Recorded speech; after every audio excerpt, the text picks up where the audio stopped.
ವೀಕ್ಷಕರೇ ನಮಸ್ಕಾರ. ನೀವು ನೋಡ್ತಾ ಇದ್ದೀರಾ ಸುಮನ್ ಟಿವಿ ಕನ್ನಡ. ನಾನು ಜಗದೀಶ್ ವನಗೋಡು. ವೀಕ್ಷಕರೇ, ನಮ್ಮಲ್ಲಿ ಹಿಂದೊಬ್ಬರು ಹೋಮ್ ಮಿನಿಸ್ಟರ್ ಇದ್ರು, ಅರಗ ಜ್ಞಾನೇಂದ್ರ ಅಂತ ಅವ್ರ ಹೆಸರು.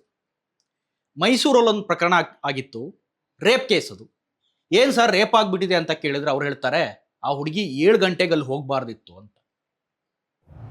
ಸೊ ಅಗೈನ್ ಈಗ ಕಾಂಗ್ರೆಸ್ ಸರ್ಕಾರ, ಹೋಮ್ ಮಿನಿಸ್ಟರ್ ಜಿ ಪರಮೇಶ್ವರ್, ಹೊಸ ವರ್ಷ ಇನ್ನೇನು ಬರ್ತಾ ಇದೆ, ಕೆಲವು ಮಾರ್ಗಸೂಚಿಗಳನ್ನು ಹೊರಡಿಸಿದ್ದಾರೆ. ಜನ ಏನು ಮಾಡಬೇಕು, ಏನು ಮಾಡಬಾರ್ದು, ಎಲ್ಲಿ ಹೋಗಬೇಕು, ಎಷ್ಟೊತ್ತಿಗೆ ಪಬ್ಗಳಿಂದ ಹೊರ ಹೋಗಬೇಕು, ಬೆಂಗಳೂರು ನಗರದಲ್ಲಿ ಸಂಚಾರ ಮಾಡುವಾಗ ಸಂಚಾರ ವ್ಯವಸ್ಥೆ ಹೇಗಿರುತ್ತೆ, ಎಲ್ಲದಕ್ಕೂ ಒಂದು ಪತ್ರಿಕಾಗೋಷ್ಠಿಯನ್ನು ನಡೆಸಿದ್ರು. ಪತ್ರಿಕಾಗೋಷ್ಠಿಯನ್ನು ನಡೆಸಿದಂಥ ಸಂದರ್ಭದಲ್ಲಿ ಹೋಮ್ ಮಿನಿಸ್ಟರು ಒಂದು ವಿಶೇಷವಾದ ಯೋಜನೆ ಅಂತಲೇ ಹೇಳಬೇಕು ಇದನ್ನು. ಪೊಲೀಸರಿಗೊಂದು ಟಾಸ್ಕ್ ಈ ಯೋಜನೆಯಿಂದ. ಈ ಬಾರಿ ಪಬ್ನಲ್ಲಿ ಎಷ್ಟು ಬೇಕಾದರೂ ಕುಡೀರಿ, ಎಷ್ಟು ಬೇಕಾದ್ರೂ ಟೈಟ್ ಆಗಿ, ಅದಕ್ಕೆ ಏನು ಸಮಸ್ಯೆ ಇಲ್ಲ. ಯಾಕೆಂದರೆ ನಿಮ್ಮನ್ನು ಎತ್ಕೊಂಡೋಗಿ ಬಿಡೋ ಜವಾಬ್ದಾರಿಯನ್ನು ಪೊಲೀಸರಿಗೆ ವಹಿಸಿದ್ದಾರೆ. ಪೊಲೀಸರಿಗೆ ನಿಜಕ್ಕೂ ಒಂದು ರೀತಿ ದೊಡ್ಡ ಟಾಸ್ಕ್ ಇದು.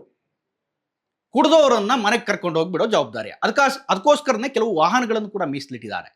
7-8 ವೆಹಿಕಲ್ಗಳು ನಿಮಗಾಗಿ ಕಾರ್ಯನಿರ್ವಹಿಸ್ತಾ ಇರುತ್ತೆ. ಒಂದು ಟೋಲ್ ಫ್ರೀ ರೀತಿನ ಕೇಳಿದ್ರೆ ಆ ಟೋಲ್ ಫ್ರೀನಾ ಅಥವಾ ಅದ್ಯಾವುದಕ್ಕೂ ಮಾಹಿತಿ ಇಲ್ಲ. ಎಲ್ಲೆಲ್ಲಿ ಸಿಗ್ತಾರೋ ಅಲ್ಲಲ್ಲಿ ಪೊಲೀಸರು ಎತ್ಕೊಂಡು ಹೋಗಿ ಅವ್ರನ್ನ ಮನೆ ಬಿಡೋದು. ಸೊ ಎಣ್ಣೆ ರೇಟ್ ಅಂತೂ ಇತ್ತೀಚೆಗೆ ಬಹಳ ಜಾಸ್ತಿ ಆಗಿದೆ ಬಿಡಿ, ಸರ್ಕಾರಕ್ಕೂ ಅದರಿಂದ ಆದಾಯ ಇದೆ. ಹೋಮ್ ಮಿನಿಸ್ಟ್ರು ಈ ಟಾಸ್ಕ್ ಅನ್ನು ಕೊಟ್ಟಿರೋದ್ರಿಂದ 20,000 ಪೊಲೀಸರನ್ನು ಬೆಂಗಳೂರು ಒಂದಕ್ಕೆ ನೇಮಿಸ್ತೀವಿ ಅಂತ ಹೇಳಿದ್ದಾರೆ. ಸೊ ಈ ಕುಡ್ದೋರ್ನೇನಾದ್ರೂ ಮನೆ ಕರ್ಕೊಂಡು ಹೋಗಿ ಬಿಡೋ ಜವಾಬ್ದಾರಿಯನ್ನು ಸರ್ಕಾರ ವಹಿಸ್ಕೊಂಡ ಸಂದರ್ಭದಲ್ಲಿ ಎಲ್ಲೋ ಒಂದ್ ಕಡೆ ಮತ್ತೆ ಕೆಲವು ಬ್ಲೂ ಫಾಲ್ಸ್ ಆಗ್ಬಹುದು. ಯಾಕೆಂದ್ರೆ ಪೊಲೀಸರಿಗೆ ಅದೇ ಒಂದು ದೊಡ್ಡ ಟಾಸ್ಕ್ ಆಗ್ಬಿಡುತ್ತೆ. ಎಲ್ರೂ ಕುಡಿತಾರೆ, ಹೊಸ ವರ್ಷಕ್ಕೆ ಯಾರು ಕುಡಿಯಲ್ಲ ಹೇಳಿ? ಸೊ ಎಲ್ಲ ಕಡೆ ಈಗಾಗಲೇ ಪ್ರಿಪರೇಷನ್ ಆರಂಭ ಆಗಿದೆ, ಜನರು ಕೂಡ ಬಹಳ ಉತ್ಸಾಹದಲ್ಲಿದ್ದಾರೆ. ಆದ್ರೆ ಜನರಿಗೆ ಈ ಬಾರಿ ಧೈರ್ಯ ಇರೋದೇನಪ್ಪ ಅಂತಂದ್ರೆ, ತಾವು ಕುಡಿದು ಟೈಟ್ ಆದ್ರೂ ಏನ್ ಪ್ರಾಬ್ಲಮ್ ಇಲ್ಲ, ಸೊ ಪೊಲೀಸರು ನಮ್ಮನ್ನ ರಕ್ಷಣೆ ಮಾಡ್ತಾರೆ ಅನ್ನೋದು. ಈ ಹೊಸ ವರ್ಷದಲ್ಲೆಲ್ಲ ಹೆಂಗಿರುತ್ತೆ ಅನ್ನೋದನ್ನ ನೀವು ಈಗಾಗಲೇ ನೋಡಿದಿರಿ. ಈ ಟಿವಿ ಅವರು ಮಾಧ್ಯಮದವರು ಎಲ್ಲ ಕವರ್ ಮಾಡ್ತಾ ಇರ್ತಾರೆ. 2 ಕಾಲಲ್ಲಿ ನಡೆಯಲ್ಲ, ಅವತ್ತು ಯಾರು 4 ಕಾಲಲ್ಲಿ ನಡೀತಾ ಇರ್ತಾರೆ ಜನ. ಅದರಲ್ಲೂ ಬೆಂಗಳೂರು ಮಂದಿಗಂತೂ ಇದು ವಿಶೇಷನೇ ಅಲ್ಲ. ಬೆಳಗ್ಗೆ ಸಾಯಂಕಾಲದಿಂದ ಬೆಳಗ್ಗೆವರೆಗೂ ಕುಡಿತಾನೆ ಇರ್ತಾರೆ, ಬೆಳಗ್ಗೆ 4 ಕಾಲಲ್ಲಿ ನಡೀತಾ ಇರ್ತಾರೆ.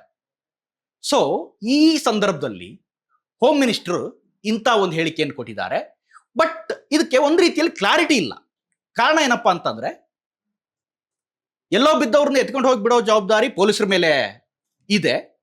ಆದ್ರೆ 20,000 ಜನಕ್ಕೆ ಲಕ್ಷಾಂತರ ಜನ ಸೇರ್ತಾರೆ. ಬೆಂಗಳೂರಿನ ಚರ್ಚ್ ಸ್ಟ್ರೀಟ್ ಇರ್ಬೋದು, ಅಥವಾ MG ರೋಡ್ ಇರ್ಬೋದು, ಬ್ರಿಗೇಡ್ ರೋಡ್ ಇರ್ಬೋದು, ಕೋರಮಂಗಲ ಇರ್ಬೋದು, ಈ ರೀತಿ ಪ್ರದೇಶಗಳಲ್ಲಿ ನೀವು ಸಾಗರೋಪಾದಿಯಲ್ಲಿ ಜನ ಹೋಗ್ತಾ ಇರ್ತಾರೆ.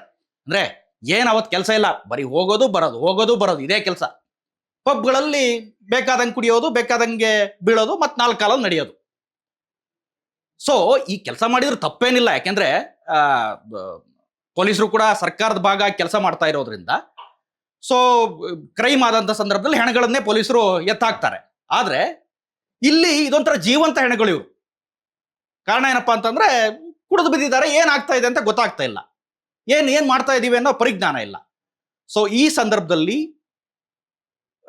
ಎಲ್ಲ ಒಂದ್ ಕಡೆ ಪೊಲೀಸ್ ವಲಯದ ಮೂಲದ ಮಾಹಿತಿ ಏನು ಅಂತಂದ್ರೆ, ಹೋಮ್ ಮಿನಿಸ್ಟ್ರು ಇಂಥ ಒಂದು ನಿರ್ಧಾರ ತಗೋಬಾರ್ದಿತ್ತು, ಇದು ಬಹಳ ಕಷ್ಟ ಆಗುತ್ತೆ ಅನ್ನೋದನ್ನು ಕೂಡ ಕೆಲವು ಪೊಲೀಸರು ಹೇಳ್ತಾ ಇದ್ದಾರೆ. ಬೆಂಗಳೂರು ಪೊಲೀಸರಿಗೆ ಅದರಲ್ಲೂ ಇದು ಟಾಸ್ಕ್. ರಾಜ್ಯಾದ್ಯಂತ ಇಲ್ಲ ಈ ನಿಯಮ, ಬೆಂಗಳೂರು ಪೊಲೀಸರಿಗೆ ಮುಖ್ಯವಾಗಿ. ಸೊ BBMP ಆಯುಕ್ತರು ಇವತ್ತು ಮಾತಾಡ್ತಾ ಹೇಳ್ತಾ ಇದ್ರು, ಸೊ ನಾವು ಈಗಾಗಲೇ ಒಂದಿಷ್ಟು ಮುಂಜಾಗ್ರತಾ ಕ್ರಮವನ್ನು ವಹಿಸಿದೀವಿ. ಅದರಲ್ಲಿ ಇದ್ರ ಬಗ್ಗೆನೂ ಉಲ್ಲೇಖ ಮಾಡಿದ್ರು ಅವರು, ಹೋಮ್ ಮಿನಿಸ್ಟರ್ ಈ ಹೇಳಿಕೆ. ಸೊ ಎಷ್ಟೋ ಕೇಸ್ಗಳು ಬೀಳ್ತಾ ಇದ್ವು. ಈಗ ಹೊಸ ವರ್ಷ ನಡೆದಂಥ ಸಂದರ್ಭದಲ್ಲಿ ನಾವು ಬೆಳಿಗ್ಗೆ ನೋಡಿದ್ರೆ ಇಷ್ಟು ಡ್ರಿಂಕ್ ಅಂಡ್ ಡ್ರೈವ್ ಕೇಸ್ ಆದವು, ಇಷ್ಟು ಆಕ್ಸಿಡೆಂಟ್ ಆದವು, ಅಥವಾ ಇಷ್ಟು ಗಲಾಟೆಗಳಾದವು, ಇಂಥ ಕೇಸೆಲ್ಲ ಇರುತ್ತೆ. ಆದ್ರೆ ಈ ವಿಪರೀತವಾಗಿ ಕುಡಿಯೋರಿಗೆ ಇದೊಂದು ರೀತಿ ಅಡ್ವಾಂಟೇಜ್.